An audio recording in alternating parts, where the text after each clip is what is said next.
ya ayyuhalladzina amanu taqullaha haqqa tuqatih wa la tamutunna illa wa antum muslimun. Bapak-bapak, Ibu-ibu yang dirahmati Allah Subhanahu wa taala, alhamdulillah kita bisa bertemu kembali di pagi hari ini yang cukup dingin.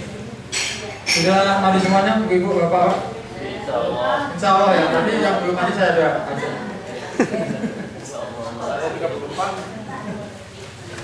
Baik, ya.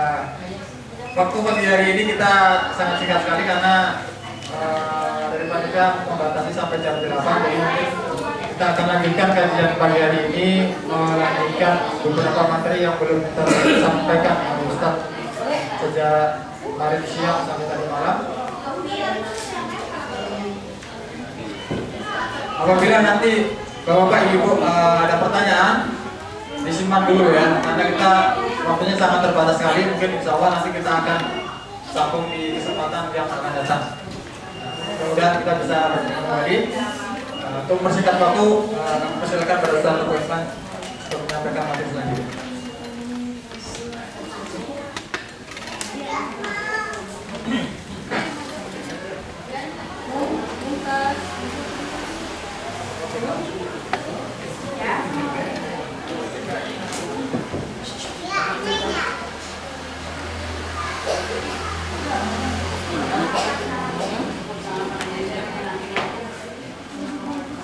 Bapak yang sudah maju ke lebih maju lagi ke depan.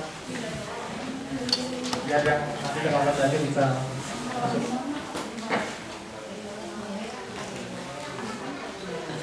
Assalamualaikum warahmatullahi wabarakatuh. Alhamdulillahirabbil alamin. Nahmaduhu wa nasta'inuhu wa nastaghfiruhu wa nastahdihi wa natubu ilayh. Wa na'udzu billahi min shururi anfusina wa min sayyiati a'malina. إنه من يهده الله فلا مضل له ومن يضلل فلا هادي له أشهد أن لا إله إلا الله وأشهد أن محمدا عبده ورسوله وقليله وصفيه اتخذه الله خليلا كما اتخذ الله جل شأنه في علاه إبراهيم خليلا عليه وعلى الأنبياء أجمعين صلوات ربي وسلامه وعلى آله وصحبه ومواله ثم أما بعد. Alhamdulillah pada pagi hari ini kita bisa berjumpa kembali di majelis yang mulia insyaallah. Sebagaimana tadi yang sudah disampaikan, waktu kita terbatas sampai jam 8. Di sini ada beberapa materi mungkin tinggal dibaca saja. Ini tidak perlu kita jelaskan karena insyaallah sudah diterjemahkan kalau ini. Ini sunnah-sunnah Nabi SAW dalam keseharian. Mungkin apa yang akan kita bahas hari ini? Masalah wudu. Kita ada praktek wudu satu. Kemudian mungkin bisa nanti kita tambah dengan masalah sedikit tentang sapat. Tapi lebih cocoknya kalau kita mungkin langsung praktek masalah wudu, karena sebenarnya kalau kita mengkaji hadis-hadis Nabi SAW, baik yang terdapat di dalam Sahih Bukhari atau Sahih Muslim, itu masih banyak di kalangan kita yang keliru di dalam memahami hadis-hadis tentang wudu, sehingga suatu pembelajaran yang paling efektif untuk wudu ini kita harus praktek. Karena Nabi SAW ketika mengajarkan wudu itu jarang dengan perkataan, langsung dengan perbuatan. Begitu juga Utsman ketika seorang tabi'in bertanya kepada dia tentang tata cara wudu, dia langsung minta air, kemudian dia langsung praktek. Dia wudu sebagaimana wudu Rasulullah SAW yang sempurna. Kemudian setelah selesai wudu dia bilang beginilah wudu Rasulullah. Jadi jarang ulama salaf menjelaskan dengan perkataan, karena terkadang perkataan itu terkadang disalahpahami, sehingga dalam prakteknya karena salah memahami perkataan akhirnya salah di dalam mengamalkan. Jadi karena masalah wudu ini juga singkat, kemudian ada beberapa poin yang mungkin orang salah di dalam memahami. Oleh karena itu lebih efektifnya untuk kita praktek bagaimana cara wudhu Nabi Sallallahu Alaihi Wasallam yang dicontohkan kepada para sahabat. Dan insya Allah nanti kita akan berusaha sesuai dengan apa yang kita ketahui untuk wudhu sesuai dengan wudhu Nabi Sallallahu Alaihi Wasallam yang diriwayatkan oleh Imam Muslim rahimahullah. Dan tata cara wudhu itu disebutkan oleh Imam Az-Zuhri rahimahullah. Itu ulama Madinah menyebutkan begitulah tata cara wudhu Rasulullah yang sempurna.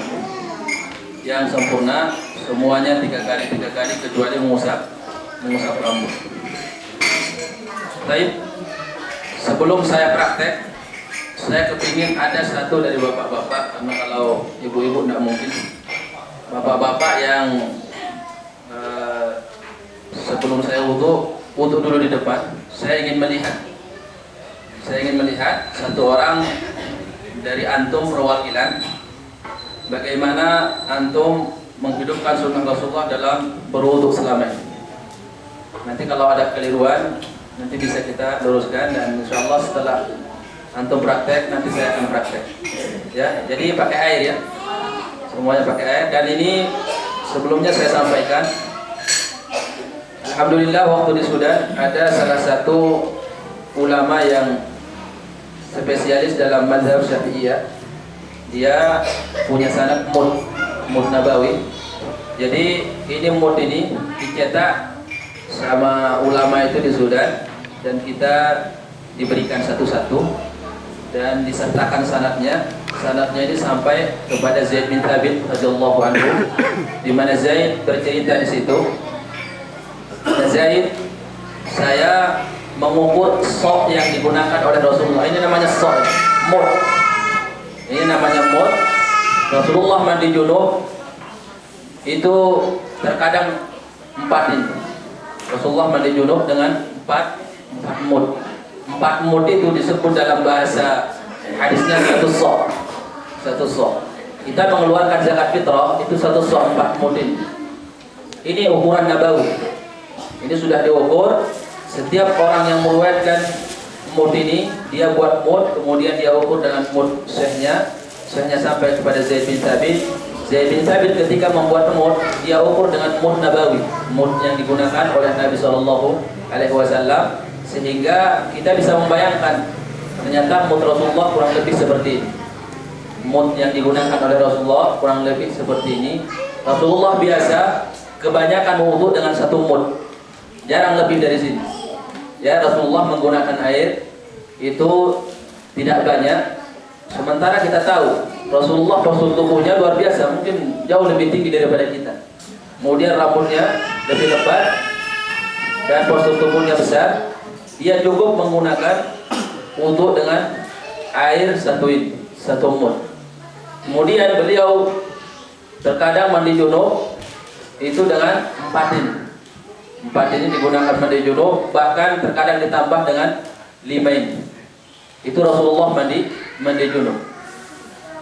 Jabir radhiyallahu anhu ketika menyampaikan Rasulullah mandi dengan 1 sok itu 4 ini mandi junub, ya, mandi janabah. Itu ada tabi'in yang bilang kalau saya tidak cukup. Jabir langsung marah. Kalau Rasulullah saja orang yang paling baik dan rambutnya lebih lebat daripada kamu cukup, kenapa kamu tidak? Kenapa kamu tidak? Berarti apa? Kita tidak kenal secara sunnah bagaimana Rasulullah mandi junub. Nah, saya tidak tahu ini kalau mandi junub ini mau dipraktekkan apa enggak ya? Nanti bayangan aja kayaknya nanti. Kalau susah ya, apalagi musim dingin. Kalau antum mau ada yang praktek, mungkin silakan nanti. Kalau saya dingin. Kalau wudhu, insya Allah, ya? Saya udah mandi. Udah mandi tuh? Udah. Pakai 1 ini? Tahu yang lain Pak. Mengulang lagi kita pesan. Baik. Ini minta air. Yes. Minta diisi air. Di dalam atau di luar? Di dalam aja kayaknya.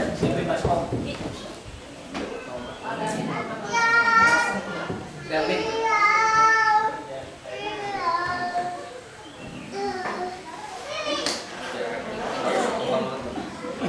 Tidak apa-apa kan bahasa ini kan. Ini. Di bawah ini. atau tak ke bawah? Dari itu dia pakai. Oh. Tidak kelihatan.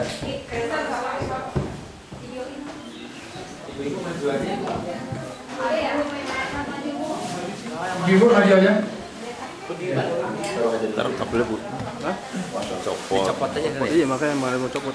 Rasanya mudah-mudahan sih cukup. Masih ada 2 lagi. Kamera.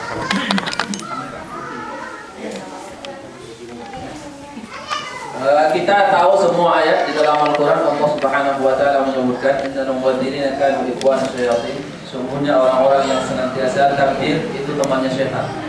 Dan ternyata kita tanpa kita sadari kita banyak takbir dalam masalah air. Kita kalau buka keran itu, ya keran air waktu wudu, kita ambil, kemudian kita biarkan keran itu ngucur aja air. Padahal air itu keluar pakai apa? Pakai listrik. Listrik itu pakai duit. Kemudian apalagi di tempat umum itu duitnya umat, itu aman. Kita biarkan aja air itu mana. Nabi SAW dan para sahabat tidak seperti itu cara wudu. Tidak seperti itu cara wudu. Kalau kita berbicara masalah rokok, banyak orang yang mengatakan rokok itu haram karena takbir tidak ada manfaatnya. Nah kita sendiri dalam wudu banyak yang melakukan itu tanpa kita sadari, karena kita tidak tahu bagaimana Rasulullah melaksanakan wudu. Karena kita tidak tahu bagaimana Rasulullah melaksanakan wudu.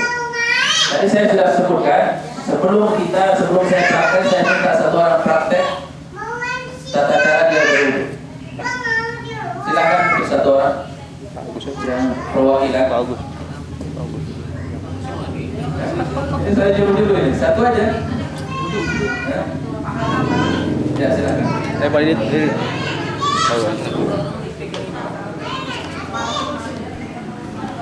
Ini jam tangannya nanti dapat saya.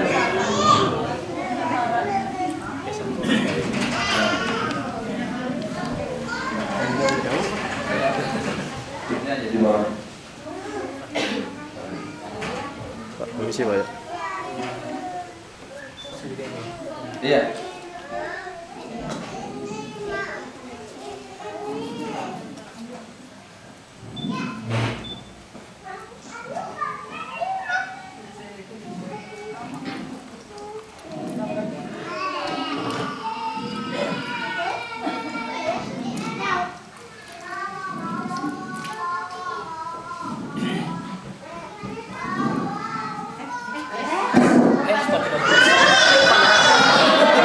Grogi.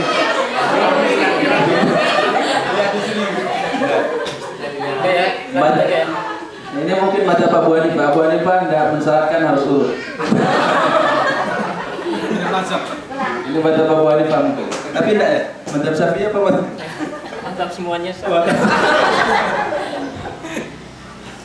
Ulangi lagi nih. Ulangi lagi. Ya kalau merasa kurasa diulangi lagi.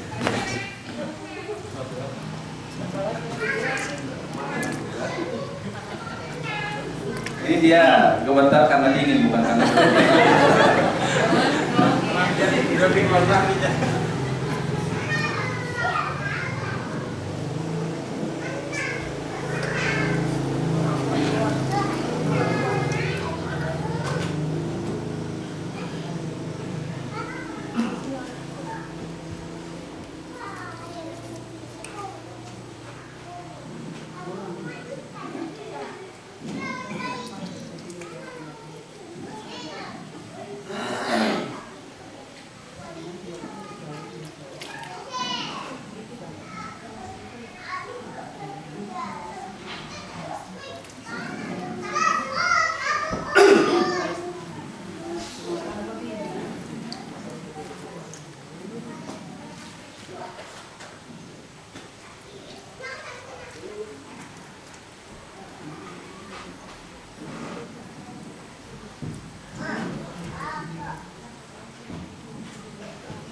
Jangan pecah.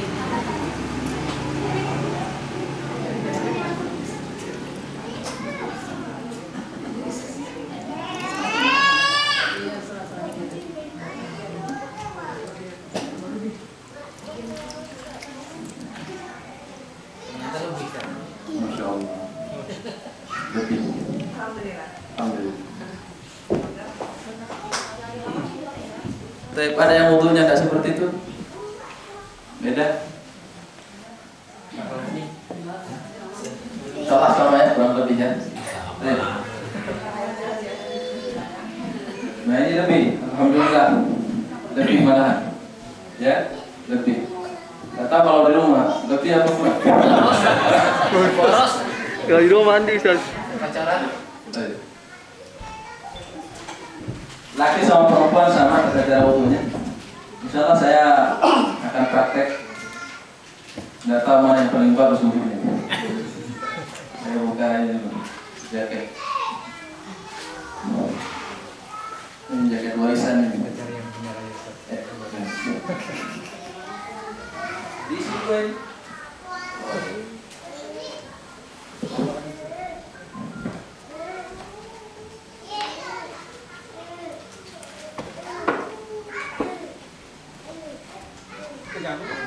Nah, dibuka nih Pak.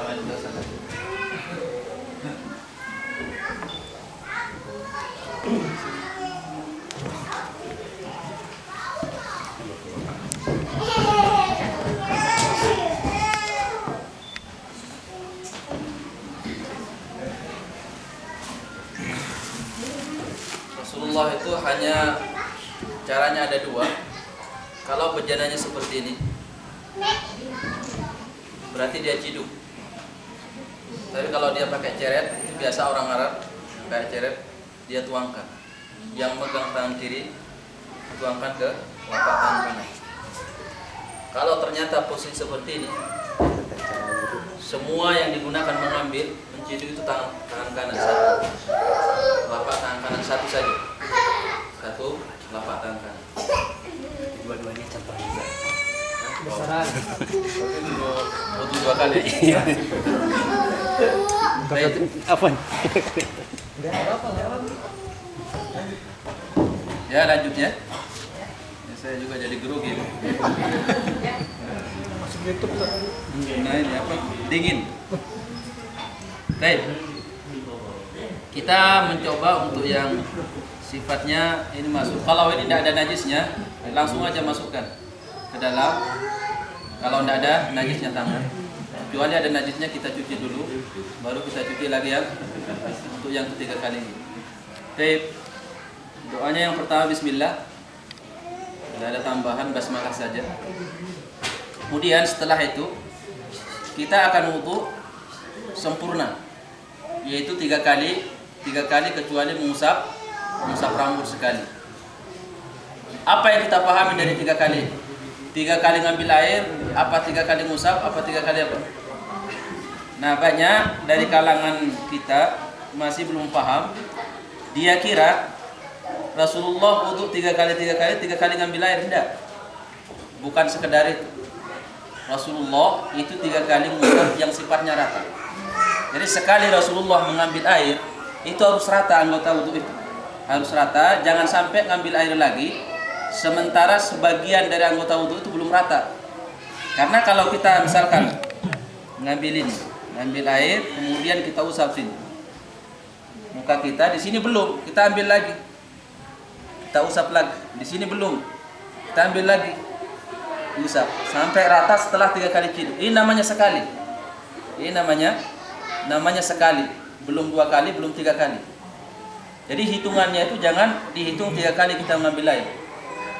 Sekali ngambil air itu harus rata. Misalkan saya mau ngambil air untuk muka, ambil air, nanti harus rata. Setelah rata, kita hitungan yang kedua. Nah, yang sekali itu wajib hukumnya. Tidak boleh kurang dari sekali, karena ini wajib. Yang kedua, yang ketiga itu sunnah. Rasulullah ketika berwudu tidak sampai lebih dari 3 kali. Para ulama mengatakan kalau kita lebih dari 3 kali itu makruh hukumnya. Semua madhab mengatakan seperti itu. Semua madhab mengatakan. Baik, yang pertama kali kita cuci telapak tangan. Ini kita masukkan telapak tangan kanan. Nih, ya.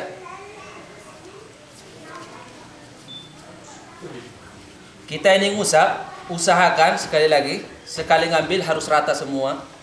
kalaupun sudah tidak ada air, ulama itu selama air itu masih ada di sini, basah lembab-lembab, diusap aja gitu.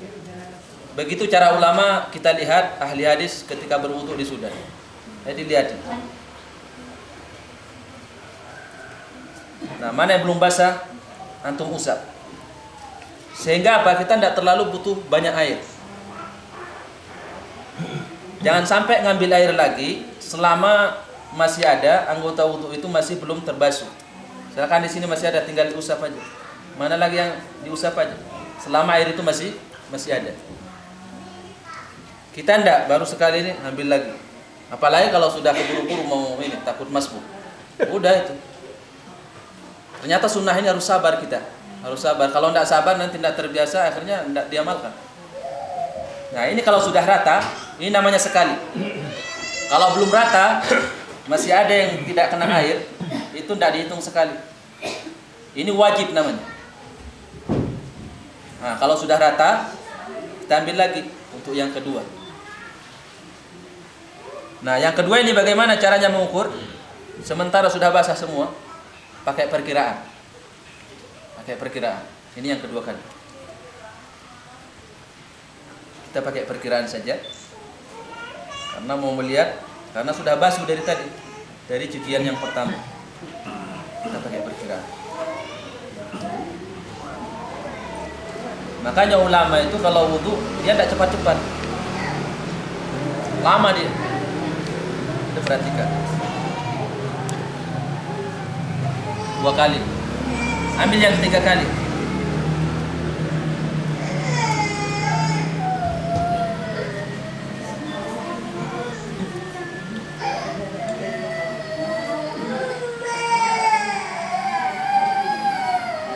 Nah, ulama bilang kalau orang itu sudah tua, biasanya kan di sini keriputnya ini, terlipat-lipat ini terlalu banyak. Maka mereka menganjurkan untuk dibuka segini digini supaya kena air. Karena jangan sampai ada kulit yang tidak kena air. Ini pakai jam gitu. Hah? Pakai jam, cincin. Jam, cincin kalau cincinnya bisa digoyang, tidak apa-apa. Nah, jangan pakai cincin yang tidak bisa digoyang. Nah, ini 3 kali. Jangan sampai antum mengusap lebih dari itu, karena itu makruh berarti mengurangi pahala. Karena makruh. Ini Rasulullah 3 kali saja. Baru setelah itu, apa yang kita basuh? Kumur-kumur. Nah, kumur-kumur ini itu tetap dimasukkan 3 kali ngambil air untuk mulut sama hidung. Untuk mulut sama hidung. Kalau air yang dimasukkan ke dalam mulut namanya tamatmat, kumur-kumur. Jadi digoyang di dalam. Digoyang. Kumur-kumur itu apa? Menggoyangkan at-tahrik. Tahrikul ma' bil lisan. Jadi menggoyang air di dalam mulut. Baru setelah disemburkan. Kalau istinsyak itu mengisap air dengan hidung sampai dia nanti masuk ke khaysum. Khaysum itu lubang hidung. Makanya Rasulullah bilang, "Balighu bil istinsyaqi illa wa anta shaim." Kalau menghirup air dengan hidung itu harus sungguh-sungguh, kecuali Anda dalam keadaan puasa. Sungguh-sungguh itu maksudnya apa? Kita isap sampai nanti terasa di sini. Nanti kalau cuman gini-gini, nanti setannya masuk lari ke sana, dia tidak kena air. Ya. Karena Rasulullah bilang dalam hadisnya, di antara tempat setan itu tidur, fil khayasir, di lubang hidung. Tempat setan tidur, kalau orang itu lagi tidur, fil khayasir, di lubang hidung. Makanya kalau kita ngisap air, istinsyak itu hanya di sini, tidak sampai ke sana, ke pohon hidung, itu nanti apa? Kurang dia, kurang sempurna. Karena Rasulullah bilang suruh sungguh-sungguh waktu ngisap air. Ini 3 kali ngambil untuk 2, jangan sampai habis sama mulut ya. Ada teman tidak bisa dia, baru mulut sudah habis, harus ngambil lagi untuk hidung. Nah itu harus praktek, harus dibiasakan. Kalau tidak dibiasakan, ini nanti tidak bisa-bisa. Ambil.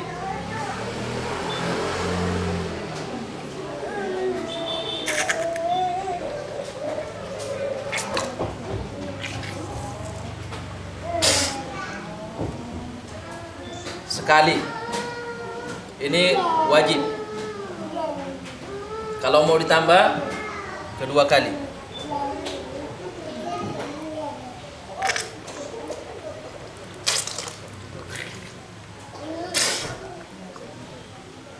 Kata Ibnu Hajar harus disemburkan. Jangan dibiarkan kita masuk, kita biarkan gini dengan leleh sendiri. Itu tidak sunnah. Ambil yang ketiga kali.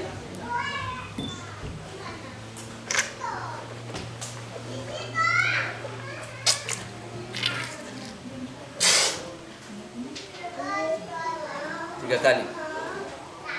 Kalau berbarengan kan Berbarengan. Kalau bisa berbarengan silahkan. Bisa enggak berbarengan? Nggak bisa. Hah? Masuk paru-paru, Ustaz. Bisa enggak?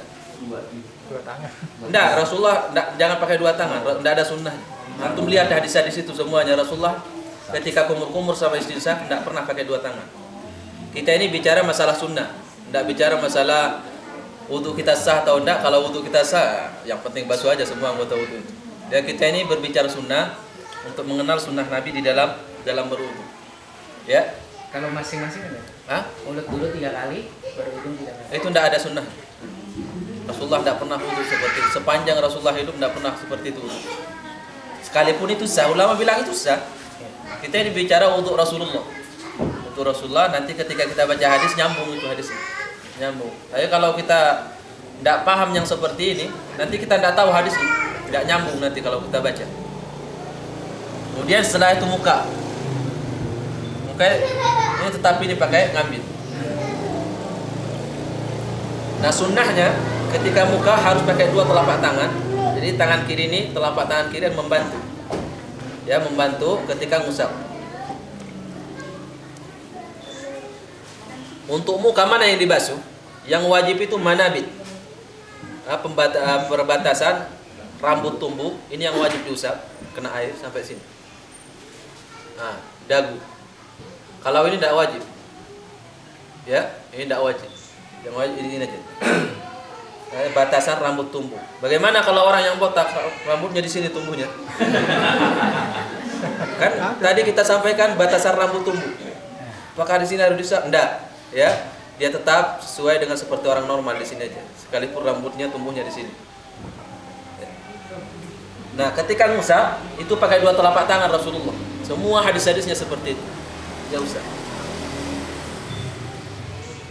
Nah, ulama bilang kalau orang itu sudah tua, biasanya kan di sini keriputin. Nah, ya. Dianjurkan untuk dibuka sedikit gitu. Bukan dibuka. Makanya ulama-ulama hadis di Sudan yang sudah tua rata-rata seperti itu tuh. Ini dibuka sedikit. Kalau orang yang bibirnya sudah ada yang terlipat-lipat, usahakan dibuka. Ya. Kayak 2. Jadi wudu itu jangan cepat-cepat. Karena di hadis Nabi kita itu juga sambil menghadirkan hati bahwa setiap anggota tubuh, anggota wudu yang kita basuh itu akan berguguran dosa sebagaimana netesnya air wudu. Nah, itu kita harus hadirkan hati kita saat itu, karena semakin hati itu hadir semakin banyak dosa yang gugur. Ya. Di sini. Nah, ini sekali ini. Ini sekali. Ambil lagi. Jadi jangan ngambil air sebelum kita yakin ini rata. Sebelum kita yakin ini rata. Kemudian kita ambil lagi.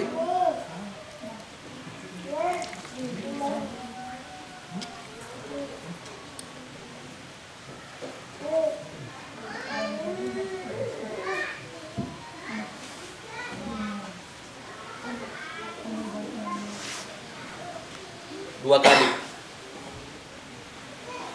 3 kali.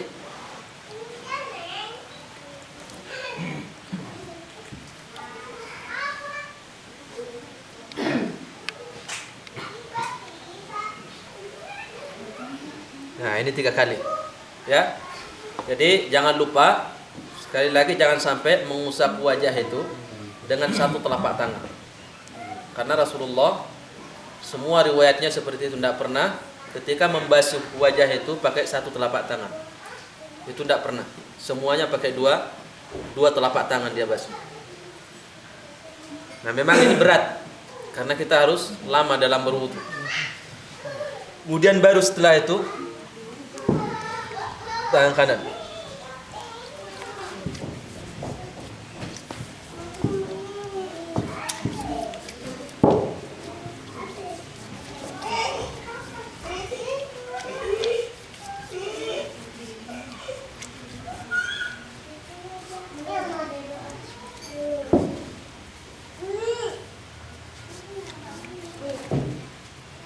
Ini sekali.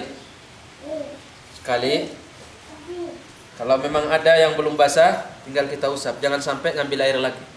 Ngambil air lagi. Karena Rasulullah sekali wudu itu harus rata. Anggota wudu itu harus rata sekali ngambil air.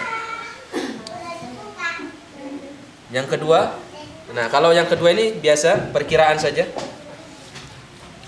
Perkiraan, andaikan kita membasuh pertama kali itu sudah rata.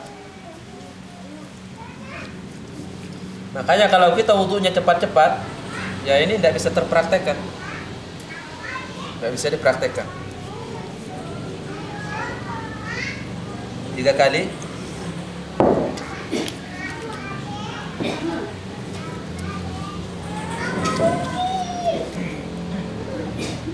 Baik. Kiri juga seperti itu. Jadi yang ngambil air itu semua tangan kanan, telapak tangan kanan. Ada orang masukkan kedua telapak tangannya. Itu tidak pernah Rasulullah seperti itu. Ini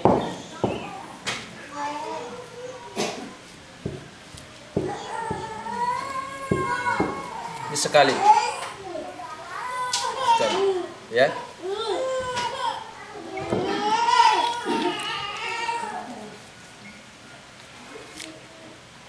Ini 2 kali. Sama pakai perkiraan.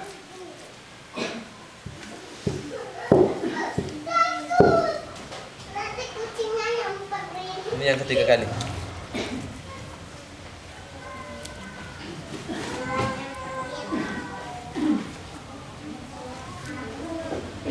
Nggak ada aturan. Dari ujung. Tidak ada aturannya. Tidak ada aturannya dari ujung dari mana. Tidak ada riwayat yang seperti itu. Tidak ada aturannya dari ujung apa dari situ, itu tidak ada. Rasulullah dalam Al-Quran ilal marafiq, batasan di sini. Karena memang yang ini bisa nyambung. Kalau di sini kan tidak mungkin kita usap yang ke sana. Karena tidak ada. Makanya ilahnya itu hanya sampai di sini ilah. Karena ini ada kepanjangannya. Ilah sampai di sini perbatasan. Bukan berarti harus mengawali dari sini, tidak. Karena tidak ada riwayatnya. Ulama itu rata-rata cara wudunya seperti itu. Ya. Karena tata cara wudu seperti ini, selain kita baca, kita harus lihat prakteknya supaya kita lebih paham. Kemudian ketika mengusap ini, mengusap rambut, itu dimulai bahasa hadisnya bada bi maqdami ra'sihi. Maqdam itu permulaan ini, rambutnya. Kemudian dia bawakan ke sini.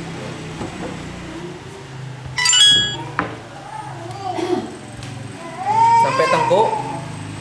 Bagaimana kalau perempuan? Perempuan sama dengan laki-laki. Perempuan jangan mengikuti panjang rambutnya. Mengikuti sana, enggak ya? Sampai saya pernah melihat ada perempuan ini. Dibasuh juga itu ujungnya tuh. Saya bilang, kok sampai seperti itu? Enggak perlu mengikuti. Sampai tengkuk. Udah, ke depan lagi. Nah, sampai ke sini baru ke telinga. Sekalipun untuk ke telinga ini riwayatnya masih sedikit ada yang dipermasalahkan oleh para ulama.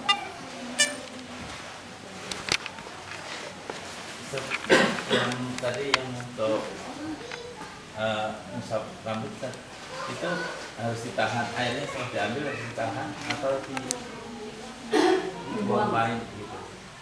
Kalau memang airnya kebanyakan itu dibuang. Tapi di dalam hadisnya riwayat Utsman itu ketika dia tidak ada istilah harus dibuang itu. Mau Anda buang sedikit atau tinggal diambil gini, diginiin, itu juga tidak apa-apa.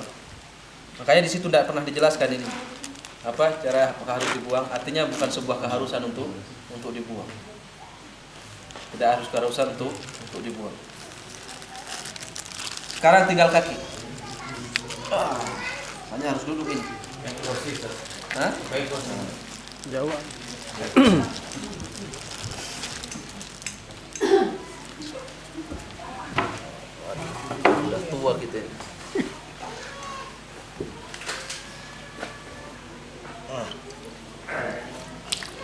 diusahakan sekali ngambil semuanya harus kena.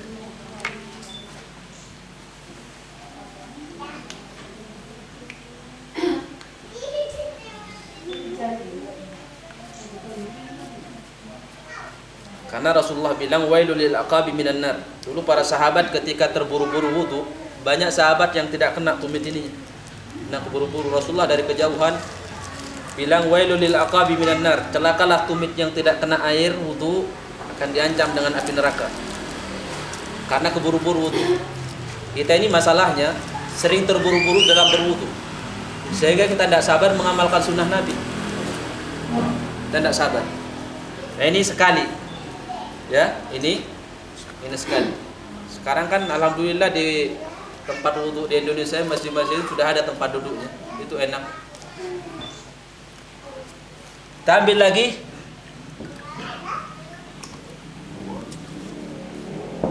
Ini 2 kali.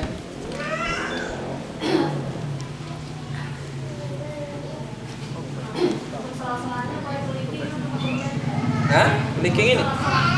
Iya, ini di sela-sela ini. Iya, Maksudnya ngusapnya pakai kelingking apa? Oh, enggak harus. Kalaupun ada riwayat harus pakai kelingking. Tapi yang penting semuanya kena.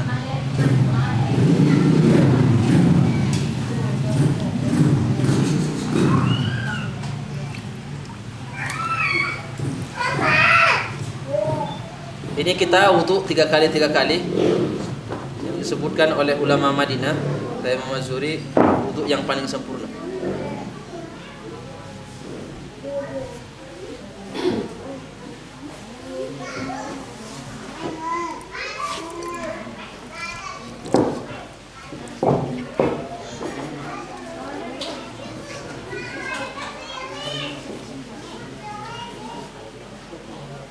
Kalau keran tidak ada tempat duduknya gimana dan harus kuat fisiknya kuda-kudanya. Kalau tidak jatuh gitu.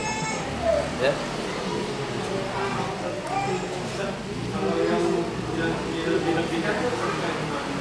Dilebihkan gimana? Sini.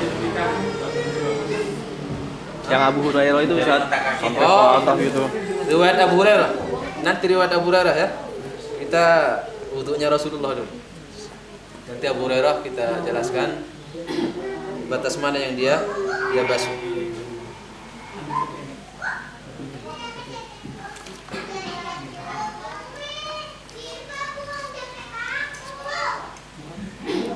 Sudah 3 kali nih?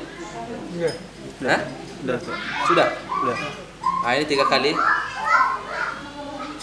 Ini kata Imam Az-Zuhri yang membawakan riwayat hadis ini. Ulama Madinah semua mengatakan, ulama Madinah saat itu, ulama tabi'in yang hidup di Madinah, ini wudu yang paling sempurna yang dilakukan oleh Rasulullah. Semua anggota wudu dia basuh 3 kali kecuali rambut. Rambut itu riwayatnya cuma sekali.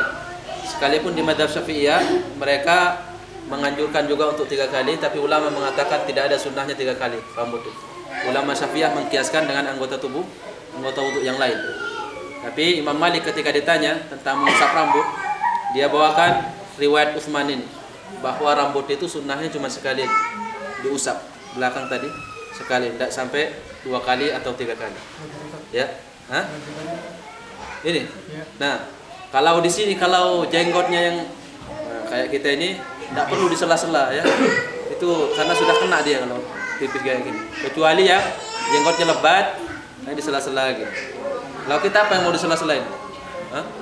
Jenggotnya aja enggak. Jadi tidak perlu kalau jenggot yang jarang-jarang seperti ini. Kalau orang Arab wajib atau sunnah? Hah? Maksudnya wajib atau sunnah? Sunnah, kita ini bicara yang sunnah aja. Sunnah. Di sela-sela kalau yang lebat. Kalau yang lebat jenggotnya, karena orang Arab itu jenggot sampai sini kayak ular kobra dia. Jadi dari belakang kelihatan. Makanya Rasulullah waktu sholat zuhur kelihatan, ketahuan oleh para sahabat baca dengan getaran jenggotnya. Getaran jenggotnya kelihatan dari belakang getar. Dan kalau kita baca di sholat zuhur, makmum bisa tidak lihat gerakan jenggot kita? Tidak bisa. Dilihat dari depan aja jenggot kita berselisih, orang yang melihat ini jenggot apa enggak. Nah, ulama kalau orang Arab enggak, lebat jenggotnya. Nah, makanya mereka yang lebat jenggotnya dianjurkan di sela-sela dalam satu riwayat, sela-sela. Enggak harus dibasuh. wudhu tidak sempurna, tidak sah wudhunya atau ikut juga sholatnya tidak sah? Kalau wudhunya tidak sesuai dengan tuntunan Rasulullah, tidak sesuai dengan tata cara, tapi yang penting anggota wudhu yang dibatasi oleh syariat itu semuanya terbasuh, itu sah wudhunya dan sholatnya sah. Tapi kalau wudhunya yang tidak sempurna dalam arti ada anggota wudhunya yang tidak kena air, wudhunya tidak sah, sholatnya batal, harus diulangi. Tapi kalau dalam kita memaknai tidak sempurna, tidak sesuai dengan sunnah Rasulullah, itu hanya mengurangi pahala. Pahalanya terkurangi, tapi wudhunya tetap sah selama anggota wudhu itu sudah sesuai dengan batasannya yang dibasuh. Ya, yang dibasuh. Nah, ini tadi kita wudhu 3 kali. Bagaimana kalau tangan kita usap 3 kali, kaki cuma sekali, muka cuma sekali, atau sebaliknya muka 3 kali, tangan sekali, kaki 3 kali? Apa boleh? Semua pernah dilakukan oleh Rasulullah. Rasulullah terkadang dia basuh ini sekali-sekali saja. Ini yang wajib. Rasulullah sholat terkadang semuanya 2 kali, terkadang 3 kali kecuali rambut, usap kepala tadi. Terkadang dibeda-bedakan. Ini 3 kali, ini sekali, ini 2 kali, atau ini sekali, ini 3 kali. Semuanya itu pernah dilakukan oleh Rasulullah. Makanya Imam Bukhari bilang babu al-wudu marratan marrah. Bab melaksanakan wudu mengusap sekali-sekali semua. Kemudian bab al-wudu marrataini. Bab orang yang mengusap semua anggota wudunya 2 kali. Yang ketiga beliau buat bab al-wudu thalatha marrat. Bab orang yang berwudu mengusap semua anggota wudunya 3 kali. Pengecualian tadi rambut, mengusap kepala. Nah, kemudian setelah kita tahu, kita bisa mengukur kenapa Rasulullah bisa mandi junub pakai 4 ini. Karena di dalam riwayat Ummu Salamah sama Aisyah, Rasulullah itu berwudu dulu seperti wudu salat. Kalau ini sudah terbasuh dengan wudu, nah ketika mandi Rasulullah ambil air, dia taruh kepalanya, kemudian dia tanam ke akar-akarnya. Sampai dia yakin ya akar-akar rambutnya kena air, baru setelah itu dia ambil lagi air, dia ambil bagian kanannya, usap gini. Nah, kalau ini tidak perlu praktek ya, nanti saya basah semua. Nah, ini bayangan aja. Kemudian diambil lagi oleh Rasulullah tengah ya. Ambil lagi untuk kiri.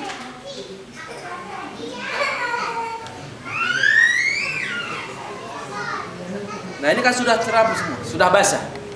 Ini sudah basah. Tsumma ghasala sabba ala sa'iri jasad. Kemudian Rasulullah setelah itu dia tuangkan air ke anggota tubuh yang belum kena air wudu tadi. Jadi ini tidak harus dicuci lagi. Tidak harus kena air ketika mandi junub. Kalau tadi kita wudu seperti wudu Rasulullah, tinggal sisanya aja mana yang belum kena air, itu yang dituangkan oleh Rasulullah. Dia siramin air, ya diginiin aja. Ya, mana yang tidak kena air, ini kanan dulu Rasulullah. Kanannya semuanya sudah sabun, ya, merata air. Kemudian baru kiri, yang tidak kena air. Semuanya rata, udah selesai Rasulullah mandi junub. Makanya dia wudu pakai ketika mandi hanya 4 ini. Bahkan terkadang lebih 5 ini. 5 mud. Nah, kita bisa enggak mandi junub pakai 4 ini? Apa 4 ember? Nah, ini tabdir. 4 bak, nyelam, 4 kolam. 4 kolam. 4 takbir rukun, Ustaz. 4 takbir rukun. Nah, jadi sangat memungkinkan Rasulullah mandi pakai 4 ini atau 5 ini kalau memang seperti itu caranya. Dia wudu dulu seperti tadi, baru sisa yang tidak kena wudu itu, air wudu, dia siram pakai sisa air itu. Makanya tidak terlalu banyak menggunakan air. Seperti itu Rasulullah. Tidak pernah Rasulullah itu pakai air 1 ember mandi junub, tidak pernah dalam riwayat. Karena yang berbicara dan cerita tentang mandi junub Rasulullah Aisyah sama Ummu Salamah. Dia perhatikan dari awal sampai akhir, kemudian seperti itu. Ya. Fahim tuh? Ada yang ditanyakan? tentang mandi junub? Jadi tadi kan waktu basuh air kan, basuh apa? Rambut itu kan air ditahan ya. Ya. Berarti kan sama dengan ketika membasuh muka. Ya. Sementara kalau penjelasan dari ayat yang satu faksilu wujuhakum dengan wamsahu birusakum gimana? Perbedaan dari faksilu sama wamsahu itu kan tadi prakteknya sama kan, air tetap ditahan semuanya. Tapi di situ di surat Al-Maidah itu Allah membedakan faksilu sama famsahu. Famsahu. Famsahu itu untuk rambut, kepala kan? Mengusap. Faksilu itu untuk semua anggota wudu selain rambut. Ayat yang diusap itu dalam ayat itu cuma ini saja. Tapi caranya tetap sama, air semuanya sama-sama ditahan. Ya semuanya sama-sama ditahan. Karena untuk memahami ayat itu jangan kita pahami dari lafadznya, kita pahami dari sunnah Nabi. Karena yang paling paham makna ayat itu Rasulullah. Rasulullah yang paling paham. Makanya mazhab Syafi'iyah, kias Imam Syafi'i yang mengatakan boleh seseorang hanya gini-gini dalam berwudu, itu semua ahli hadis menentang semuanya. Menentang, termasuk Imam Malik, gurunya Imam Syafi'i rahimahullah, karena Rasulullah tidak pernah wudunya seperti itu. Sekalipun secara bahasa Imam Syafi'i main bahasa yang namanya famsahu ba, huruf ba itu hanya mengandung arti sebagian katanya. Jadi sebagian, kalau namanya sebagian berarti cukup di sini menurut Imam Syafi'i, karena sebagian saja sah. Tapi menurut Imam Malik, ya Rasulullah tidak pernah wudu seperti itu. Apapun maknanya secara bahasa sekalipun itu boleh, yang jelas Rasulullah lebih paham makna ayat daripada ulama setelah, lebih paham makna ayat. Maka kalau kita melihat ada ibu-ibu wudunya gini-gini, ya jangan heran, itu mazhab Syafi'iyah. Tapi lebih bagus lagi kalau kita mengikuti sunnah Nabi SAW yang sudah disampaikan oleh para ulama. Ya. Takut itu Pak, jilbabnya takut basah. Jilbab ibu. Ya jangan, ya, keluarkanlah jilbabnya. Dikeluarin jilbabnya. Kan lagi wudu ada yang bertanya atau menjawab salam bagaimana? Boleh menjawab salam. Apa masalahnya? Jadi kan ada kalau itu batal, Ustaz. nggak boleh berbicara gitu. Oh, enggak ada dalilnya. Enggak ada dalil. Tidak. Orang yang pas lagi adzan aja boleh berbicara.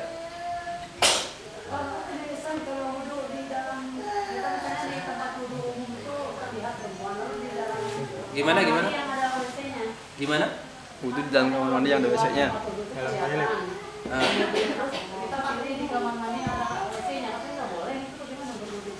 Boleh wudu di dalam WC. Ya. Kalau di zaman Rasulullah, itu kalau disebut hammam, kamar mandi, itu tidak ada tempat buang air besarnya. Itu mereka buang air besar ke padang pasir, keluar. Nanti ada hammam namanya. Hammam itu tempat mandi, hanya tempat mandi. Apakah di situ tidak ada najis? Bisa jadi ada, karena orang mungkin bisa buang air kecil di situ. Ya. Tapi Rasulullah waktu mandi junub, di mana dia mandi? Di hammam. Dia wudu dulu sebelum mandi junub. Artinya dibolehkan kita ngambil wudu sekalipun dalam WC, apalagi WC kita sekarang. Ya, apalagi WC di Saudi itu. Kata teman saya, orang bisa tidur di dalam. Ya, saking bersihnya gitu. Saking bersihnya. Kalau orang-orang dulu, insyaallah mungkin lebih ini. Kita ini WC kita lebih bersih. Ya, lebih bersih. Jadi,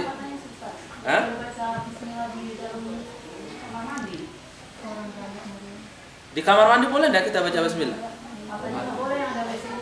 Nah, ini kalau katanya, kita kan bahasa deh kalau katanya.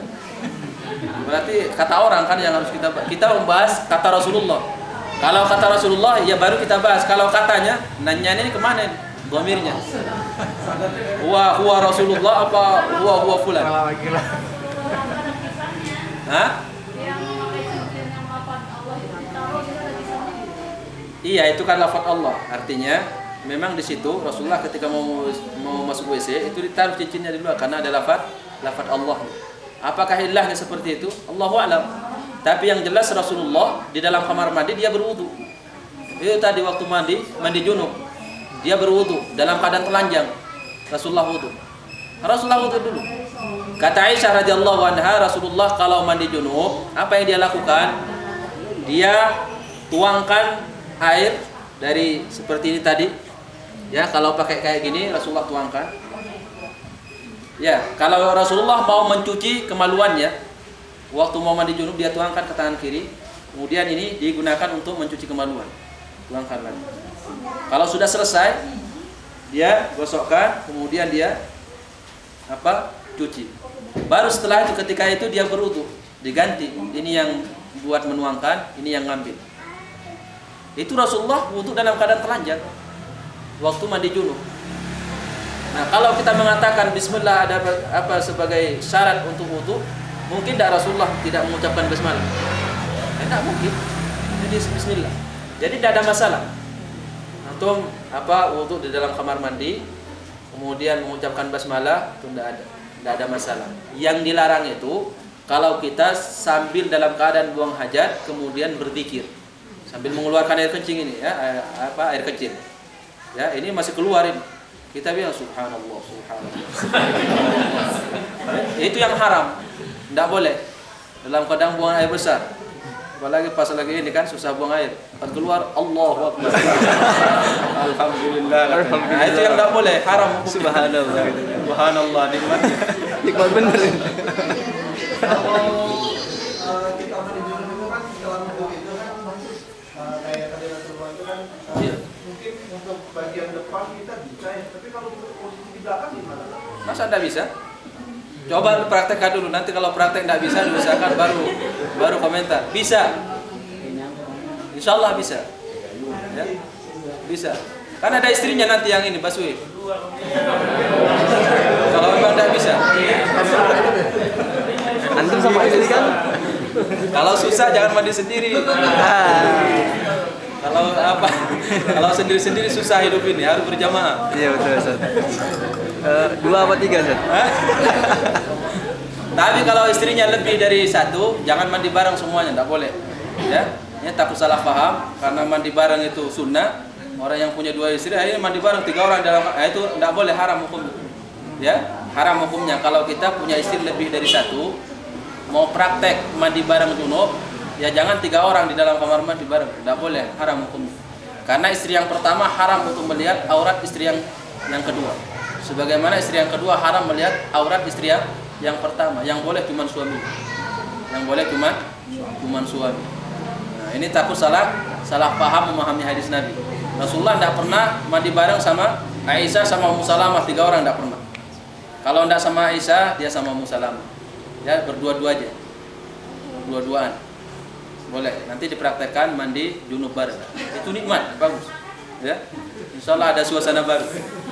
Cuman yang dikhawatirkan orang sekarang, belum pernah kita sampaikan masalah ini, dia bilang, kita ini Ustaz khawatir kalau mandi bareng tidak jadi mandi junub katanya.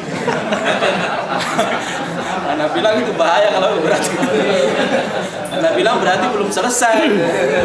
Selesaikan dulu. Itu belum selesai. Nah, kalau selesai baru mandi junub. Kalau memang dikhawatirkan bahaya. Nanti sampai terbit matahari tidak mandi junub, tidak sholat. Baik. Ada pemahaman bikin tongkrongan WC itu nggak boleh ngadap kiblat atau menghadap kiblat. Benar nggak, Ustaz? Ada satu pemahaman tidak boleh kita ketika buat WC itu menghadap kiblat atau di belakang kiblat. Kalau kita itu kan posisi ininya seperti apa? Klosetnya itu kan gini. Kalau barat tidak boleh kita menghadap ke barat atau posisinya menghadap ke timur. Karena Rasulullah bilang syarriqu au gharibu. Kata Rasulullah, kalau salah seorang di antara kalian buang air kecil atau air besar, dalam hadis Abu Ayyub Al-Ansari, maka jangan sampai kalian menghadap ke timur, ke utara atau ke selatan. Siapa yang disampaikan ini hadis ini kepada siapa? Kepada ahli Madinah. Penduduk Madinah saat itu kiblatnya menghadap ke selatan. Kemudian kalau membelakangi kiblat menghadap ke utara. Itu dilarang oleh Rasulullah. Siapa yang meruatkan hadis itu? Abu Ayyub Al-Ansari. Makanya Abu Ayyub ketika dia ke Syam, dia mendapatkan WC-WC itu dibangun seperti itu pada membelakangi kiblat. Makanya Abu Ayyub tetap dia ketika buang air dia istighfar kepada Allah karena dia anggap ini menyelisih syariat sunnah Nabi. Abu Ayyub dia tidak tahu kalau ada hadis yang diriwayatkan oleh Abdullah bin Umar. Abdullah bin Umar pernah masuk ke rumah Hafsah. Dia mendapatkan Rasulullah duduk menghadap Baitul Maqdis kemudian membelakangi kiblat. Itu di mana? Di dalam rumah. Di dalam rumah. Bagaimana kita memadukan hadis Abu Ayyub sama hadis Ibnu Umar? Ulama mengatakan kalau kita di tanah lapang, tidak boleh menghadap kiblat, tidak boleh membelakangi kiblat. Waktu buang air kecil atau air besar. Kalau di tanah lapang. Karena dulu zaman sahabat ya seperti itu kehidupannya. Mereka buang air di tanah lapang, tidak ada penutup, tidak ada WC. Cuman kalau kita ada WC seperti saat sekarang ini bebas. Kalau ada pelindung tertutup itu bebas mau menghadap kemana aja. Ke utara, ke selatan. Karena Rasulullah saat itu di rumah Hafsah membelakangi kiblat dia. Membelakangi kiblat dia menghadap ke Baitul Maqdis, ke utara. Sementara hadisnya di hadis Abu Ayyub Al-Ansari, jangan kalian membelakangi kiblat atau menghadap kiblat waktu buang air. Rasulullah sendiri membelakangi kiblat. Berarti apa maksudnya? Secara zahir bertentangan, ternyata tidak bertentangan. Yang dimaksud oleh Rasulullah jangan kalian membelakangi kiblat atau menghadap kiblat waktu buang air, kecil atau besar, itu kalau di tanah lapang tidak ada penutup. Tanah lapang ini tidak ada penutup. Anda dilarang. Kalau kita harus menghadap selatan atau timur atau utara, ya karena kiblat kita di barat. Cuman kalau kita di tempat yang tertutup seperti WC kita sekarang bebas mau menghadap kemana saja. Yang penting jangan menghadap ke atas. Belakangnya ada bahaya, susah keluar itu. Oh gitu. Baik tuh. Nah Abu Hurairah radhiyallahu anhu ada riwayatnya. Dia waktu basuh tangan waktu wudu dia sampai sini. Sampai sini. Ilal adud. Ini adud namanya, pergelangan ini namanya adud. Kemudian ketika membasuh kaki dia sampai sini, betisnya dibasuh juga. Ternyata saat itu muridnya Abu Hazim itu melihat, dia mengingkari apa ini wudu apa ini kata dia. Kata Abu Hurairah kamu ada di sini. Andaikan saya tahu kamu ada di sini kata Abu Hurairah melihat mengintip saya tidak wudu seperti ini. Karena Rasulullah tidak pernah wudu seperti ini. Jadi ini hanya perbuatan pribadi siapa? Abu Hurairah ijtihadiyah yang dia anggap baik tapi dia tidak sampaikan kepada orang karena tidak ada dalilnya. Jadi kalau kita menganggap ada sesuatu yang baik kemudian kita mau mengamalkan, amalkan untuk diri sendiri. Tapi jangan sampaikan kepada orang selama tidak ada dalilnya. Karena dikhawatirkan itu menyelisihi syariat. Makanya Abu Hurairah sekalipun dia menganggap baik sampai betis, dia mengamalkan, dia tidak sampaikan kepada orang. Dia tidak wudu di depan orang, wudu seperti itu. Karena dia tahu Rasulullah tidak pernah wudu seperti itu. Allahu a'lam. Waktunya sudah lewat, mungkin disimak. Gimana? Ya, bisa kali? Sakit? Ya silakan. Terakhir ya? Ya terakhir. Hah? Anggota wudhu yang dibasuh itu ada wudhu, ada yang sunnah wudhu. Kalau misalnya air sangat sedikit, kita wudhu yang wajibnya aja itu boleh kan? Iya, yang wajib itu sekali-sekali itu. Enggak bisa kayak wajib yang tangan ini enggak. Wajah, tangan, Oh enggak. dan kaki. Yang wajib itu sama dengan yang tayamum bukan? Wajib. Yang tangan aja, yang tangan enggak. Ya, telapak tangan enggak, kumur enggak, itu katanya sunnah. Nah ini bahayanya kalau kita pakai istilah fikih. Ulama fuqaha itu bahaya. Kadang mereka memaknai sunnah ini rancu. Ya. Ulama mengatakan, siapa yang mengatakan ini sunnah? Pernah tidak Rasulullah mengatakan kumur-kumur itu sunnah? Itu hanya pendapat sebagian fuqaha. Ya. Ahli hadis mengatakan wajib semuanya. Rasulullah tidak pernah meninggalkan. Ya, kumur-kumur, kemudian istinsya. Ini juga bukan, ini kalau ulama setahu saya yang mengatakan membasuh pertama kali telapak tangan 3 kali itu sunnah. Itu andaikan tidak dibasuh ini, kita langsung ini kita basuh misalkan karena air sedikit ini tidak dibasuh. Ulama yang mengatakan ini sunnah dibasuh pertama, itu mereka akan mengatakan juga batal wudu. Ya, batal wudu. Memang ada ulama yang mengatakan mengusap atau membasuh kedua telapak tangan pertama kali 3 kali itu sunnah. Kemudian ketika membasuh tangan itu tidak perlu dibasuh lagi. Cukup di sini. Itu termasuk Imam Bukhari rahimahullah. Tapi ketika di awal ini tidak dibasuh, kemudian kita waktu membasuh tangan hanya sampai sini, jelas ulama sepakat semua batal wudu. Semuanya batal wudu. Jadi anggota wudu ini wajib semua dikena. Karena Rasulullah tadi, setiap anggota wudu yang tidak kena air ancamannya neraka. Karena nanti wudunya batal, sholatnya juga batal. Allahu a'lam bishawab. Waktunya sudah habis.